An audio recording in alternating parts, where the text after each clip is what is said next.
Thanks to Raycon for sponsoring today's video. I have no clever integration for this month unless, I don't know, did Raycons exist in Soviet Russia in the 1950s? Well, if they did, they were likely Raycon's everyday earbuds. Just don't take them through untested portals.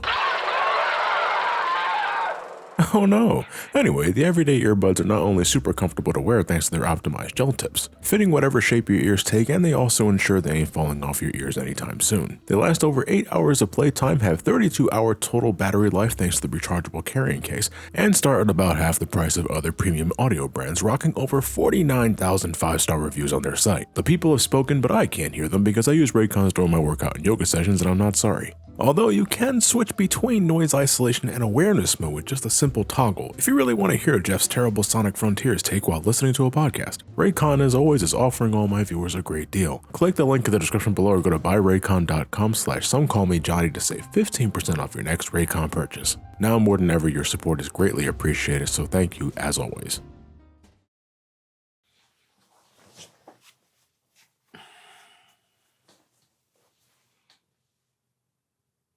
Well, that fucking sucked. You know what's funny? Because, like, in the last couple of videos, I dropped the mask and the vaccination quip at the end of the outro to make it less bloated, to start going back to the way I used to say it, and some of you even took notice of that. And wouldn't you know, the instant I stopped doing that, I caught COVID. So how do you not take that as a sign, right? So, okay, I learned my lesson. So, like, now more than ever, I'm going to be pressing that as hard as I can, especially if you're going to a convention, which were already like a nerdy cesspit of agony and despair. If you plan on going to one of those, please, vax up, wear a mask, sanitize the fuck out of everything, because getting COVID, even after vaccinations, I wouldn't wish that on anybody. No sirree. And now I'm behind schedule, so... So we gotta get a move on, and today we're looking at Singularity.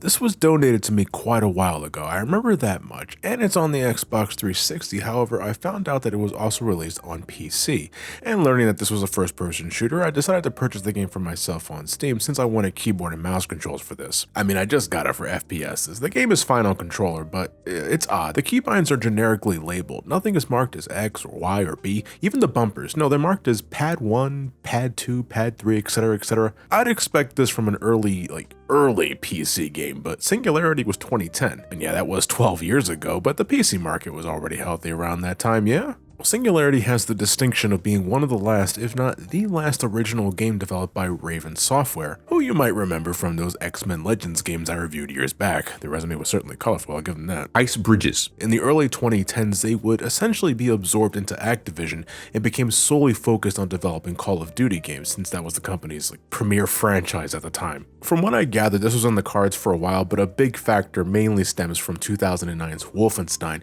another one of Raven Software's endeavors that bombed financially, so Activision, doing their Activision thing, decided to shrink and consolidate what they could when they could, which would ultimately affect development of this game in question, since this game was being developed during all that fucking shit. And I swear it was just coincidence that back to back I'm looking at games that had developmental snafus. But I wouldn't say that Singularity is obviously unfinished, no, and to jump ahead here, I quite liked this game.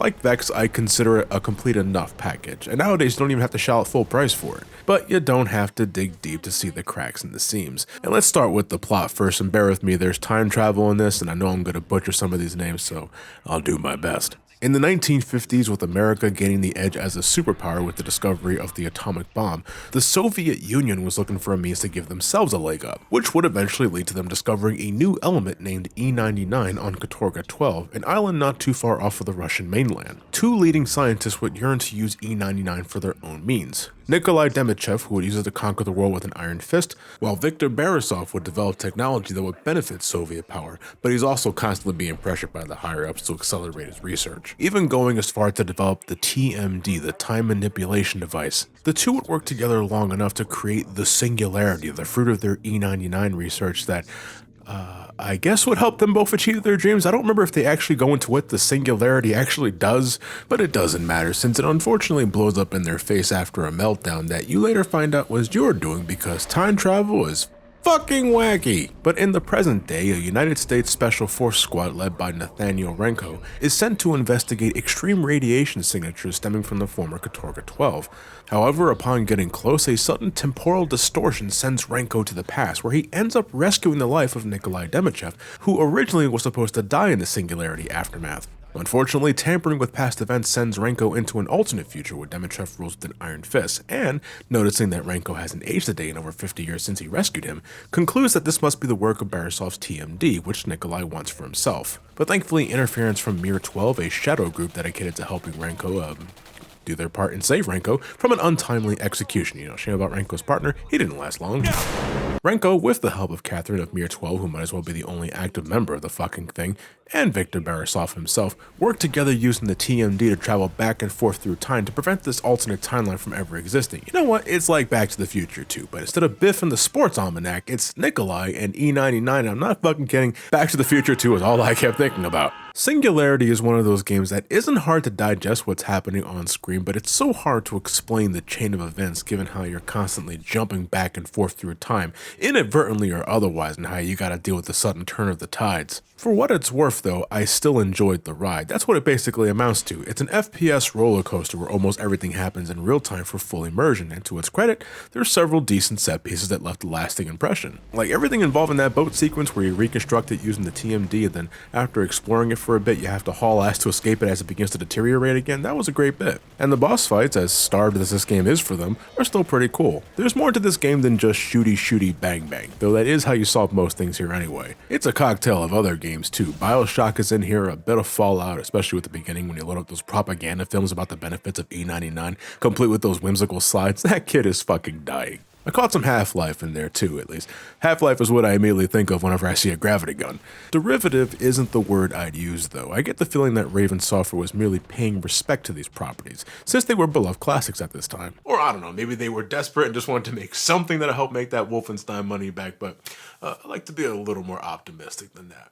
In addition to guns, you can also use the TMD to alter an object's point in time. For enemies, this means you can rapidly age them to death. But with inanimate objects, you can restore them to normal for a bit, or whittle them down to dust to help clear obstacles or solve puzzles. This sadly doesn't amount to much other than you pointing at something and clicking a button, but the concept was sound and I acknowledge it. Eventually your TMD will also get that gravity gun I mentioned, letting you carry objects with reckless abandon, or you can give things a force push because you like pushing things around like the bully you are, you dick. Or in the middle of combat, you can grab projectiles and explosive barrels and hurl them back at your opponent, which I never got tired of doing. That was always so much fun to do. There's also this thing, I forgot what it was called. It's like this gravity well thing. It's a field you can place anywhere at any time, and anything caught inside is stuck in a temporal stasis until it fades out. And frankly, it's broken, given how abusable it is. There's this one mutant they build up later, being faster and smarter than your average goon, but even he falls prey to this clearly untested tool. I recommend you upgrade this as soon as you can because it is so damn overpowered, but everything you collect can be upgraded with enough loot. This game not only drowns you in ammo, but it also drowns you in these things, which are essentially this game's currency. I find Singularity does a great job in rewarding exploration. You know me, I'm the kind of guy that likes going off the pathway when possible, and I was happy to see that most of my time, I was rewarded with a box of goodies containing ammo, health, and money. This game likes to constantly reward you with big and small payouts. It's like a constant injection of serotonin. Then you can head to one of these modules and you can upgrade your guns, your TMD skills, or get some other perks like more health, defense, or a longer gauge to spam your TMD skills. I died a handful of times early on as I was getting used to things, but after about an hour on normal difficulty, this game didn't take long to become a cakewalk. You can only hold on to 2 guns at a time, and some of these weapons are just laughably clumsy, but still won't take you long to find something that you'll become very complacent with and go to fucking town. For me, especially after a few upgrades, that was the AR-9, the shotgun, and the sniper rifle. The sniper rifle especially because at no extra cost, you can slow down time for a second to line up a headshot. It's basically free kills. It works on almost anything too. The regular soldiers, the mutants you encounter, they just let you do this for free, my god. I'd say the worst weapons were, let me think, the grenade launcher, that was too delayed, I didn't like that. Although a part of me did like that extra feature where you can control the grenade like an RC car for a long range kill. That has novelty, but it's no good in the heat of the moment. I also didn't like the Seeker rifle. It's a limited weapon, one that you can only use in the area you find it in, but you can influence the bullet to hit a specific target, and that's a cool visual, very wanted. Maybe they're going for Matrix or Max Payne, but that bullet, when you're veering it left or right, that shit's on molasses, and I'm just barely hitting the target I'm going for. I don't know if control sensitivity has something to do with that though. I had to set the aiming sensitivity all the way to 0 for keyboard and mouse because the default setting with controller was way too fucking sensitive for the mouse, as I discovered immediately. Look at me, I'm shaking like I got COVID or something. Maybe the bullet control is better with higher sensitivity, but I didn't stick with the gun long enough to find out. The basic ass guns and the TMD skills were more than enough to get me through, and I want to say the entire adventure was damn comfortable. But through the whole thing, there is this lingering feeling that things aren't as developed as they could have been. This game is classified as horror, and yeah, especially like in the first third, it could be a horror movie. If it ain't the grotesque mutants, which were former residents of the island corrupted by E99, it's the explosive aftermath you see plastered all over the area. But then, sort of loses itself. Suddenly I feel like I'm in a generic shooter and this game's means of delivering scares is 1 or 2 jump scares for shock value. There are these audio tapes you can play through the game to get some world building, and for the record, this game has no subtitles, so if you want to hear these to their end, you gotta stop and stay close until they play out, and that got pretty fucking annoying. But then out of nowhere, there's this one that as you play it suddenly cuts to dead bodies with screams, and it's the only time that happens. What the hell was that about? I guess they had to reach a certain scare quota? And despite the variety of weapons, over half can end up underutilized. I'm serious, I stuck with the AR-9 Valkyrie, the first machine gun you get, and the sniper rifle for most of my time, and it was more than enough. And like I said, this game showers you with ammo drops, so there's never a point where you have to switch to another gun out of necessity. Just stick to what you feel comfortable with. Characters get little to no development outside of their defining bullet points, and they get some anticlimactic send-offs. Catherine here just vanishes off screen after a time, and this does get some payoff in a post-credits scene. Outside of that, she might as well be a basic NPC in the story, an afterthought really. Then there's 1 or 2 gameplay concepts that are introduced and are used sparingly afterwards.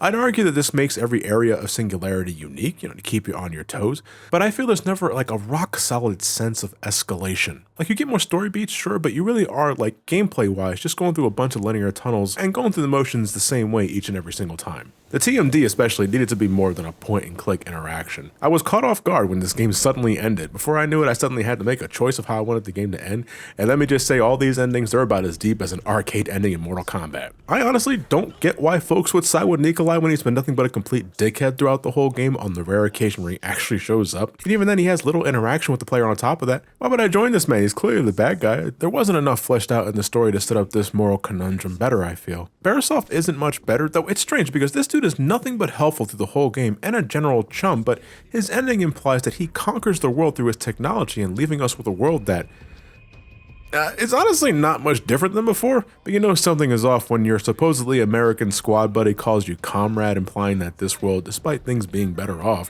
was still made under the rule of 1.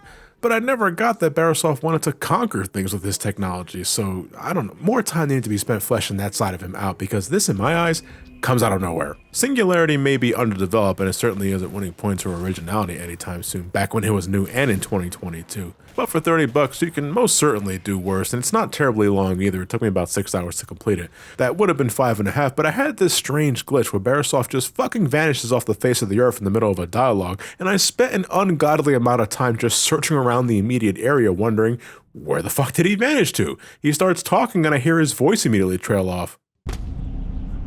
So you see, the timeline has been opened. And after a bit, I say to myself, did he just fall through the floor? And it turns out that's exactly what happened, and I had to reset the game to fix it. This was the only game-breaking glitch I ran into though, so if you happen to run into that, just reset the game and save yourself some time. Poor guy was probably drifting into a vortex like Ozzie Smith. Alright, back into the box I go. Oh shit, it's green, more Xbox love. What is this? Voodoo Vince? What are these names? But okay, that's what I'm going to be looking at next time. So as always, thank you all for watching. Stay safe, wash your hands, wear a mask. If you decide to go outside, get vaccinated if it's possible. Leave the video a like. Subscribe to the channel if you want more. Oh, I'm covering all the bases today. Have yourselves a fantastic night. And take care.